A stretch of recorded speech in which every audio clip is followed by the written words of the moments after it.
आता 7/12वर नाव नसलं तरी त्याला रेकॉर्डवर आणण्याचा महत्त्वपूर्ण निर्णय महसूल विभागाने घेतलेला आहे। या निर्णयामुळे राज्यातील 2.5 लाख शेतकऱ्यांच्या ॲग्रीस्टॅक मिळण्याचा मार्ग मोकळा होणार आहे। तसंच कर्जमाफी आणि इतर शासकीय योजनांचा लाभही मिळणार।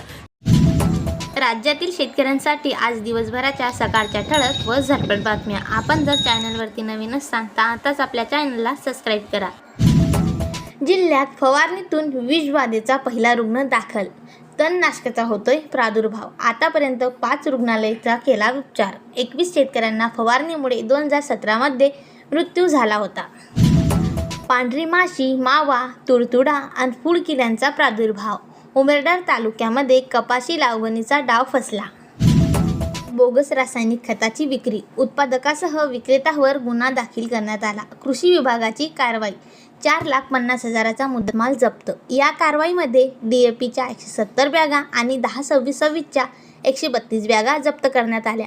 या दोन्ही खतांच्या बॅगाची एकूण किंमत 4,50,800 रुपये आहे, अशी माहिती कृषी विभागाने अधिकाऱ्यांना दिली आहे। खतांचा जप्त केलेला साठा दुकानाच्या गोदामात वेगळा ठेवण्यात आला।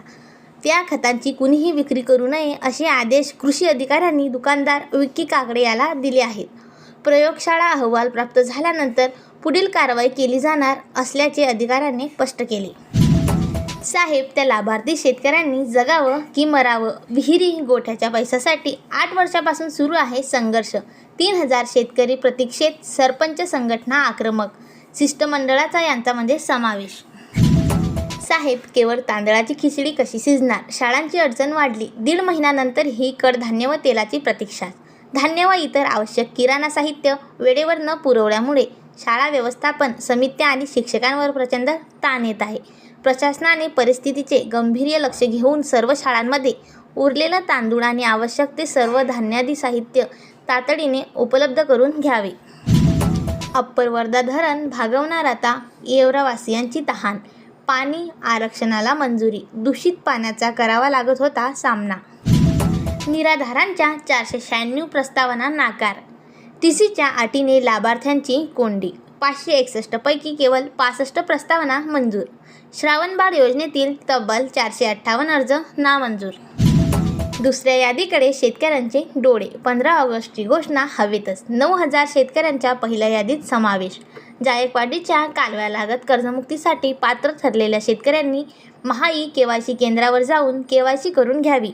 ज्यांची फार्मर ID काढली नाही अशांनी तात्काळ काढून घ्यावी। गोदावरी तुंडूप, खरीप पिके सुकवण्याच्या वाटेवर। पावसाची 52 रुपये, कुठे 100 पार, कुठे निम्म्यावर। चुडाव्यात सर्वाधिक 526.6 मिमी, आवलगावात 222 मिमी। ऑगस्टमध्ये केवळ 30.6% सरी। एबीवाडीच्या अवस्थेतील खरीप पिकांची पावसाकडे नजर। 2.25 लाख हेक्टरवरील सोयाबीन पीक धोक्यामध्ये। ऐन फुलावर फळधारणा काळात पावसाची ओढ। बंपर कॉफीची अशा मातीमोल होण्याची भीती। पाऊस हवा तोंड तत्काळ। 15 दिवसांपासून पावसाची पाठ, भरलेल्या पिकांनी टाकल्या माना। 7.38 लाख हेक्टरवरील खरीप सापडला संकटात। परतूर तालुक्यात पावसाने डोळे वटारले। खरीपातील भरलेल्या पिकांना धोक्यामध्ये। तुषारद्वारे सोयाबीन कपाशी जगण्याचा प्रयत्न सुरूच। पावसाने दडी मारल्यामुळे बहरलेल्या पिकांना तुषार सिंचित पद्धतीचा वापर करून पिकांना जीवनदान दिले जात आहे। 10 क्विंटल गुटखा पडून नष्ट करण्यासाठी जागा मिळेना। गुटख्याच्या साठ्याखालील दबले कार्यालयीन कामकाज।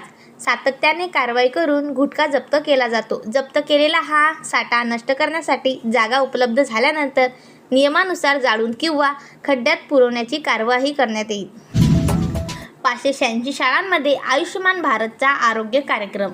निरोगी विद्यार्थी, सुदृढ समाज आणि सक्षम राष्ट्रीय उद्दिष्टाचे दिलेले शासकीय आरोग्य कार्यक्रम महत्त्वाचे पाऊल ठरवण्यात आले। जिल्ह्यातील 586 शाळांमध्ये केंद्र शासनाच्या आयुष्यमान भारत अंतर्गत शालेय आरोग्य कार्यक्रम राबवण्यात येणार आहे। या सर्व शाळांनी निर्धारित वेळेत आपल्या शाळेची नोंदणी करावी व शासनाचा उद्देश सफल करण्याचा यशस्वीपणे प्रयत्न करावा। अल्प पावसामुळे खरीप संकटात, शेतकऱ्यांचे डोळे हे आकाशाकडे। पावसाची लागली ओढ, पिके सुकू लागली। औंढा नाथनाथ तालुक्यामध्ये केवळ 135 मिमी पाऊस। 16 गावे, 1,500 शेतकरी। शक्तिपीठाला विरोध भारी। कळमनुरी तालुक्यात वाढला विरोध। आता प्रशासनाच्या भूमिकेकडे लक्ष। अशाच प्रकारच्या महत्त्वपूर्ण अपडेट्ससाठी आताच आपल्या चॅनलला सबस्क्राईब करा व हा व्हिडिओ जास्तीत जास्त तुमच्या शेतकरी मित्रांपर्यंत शेअर करा.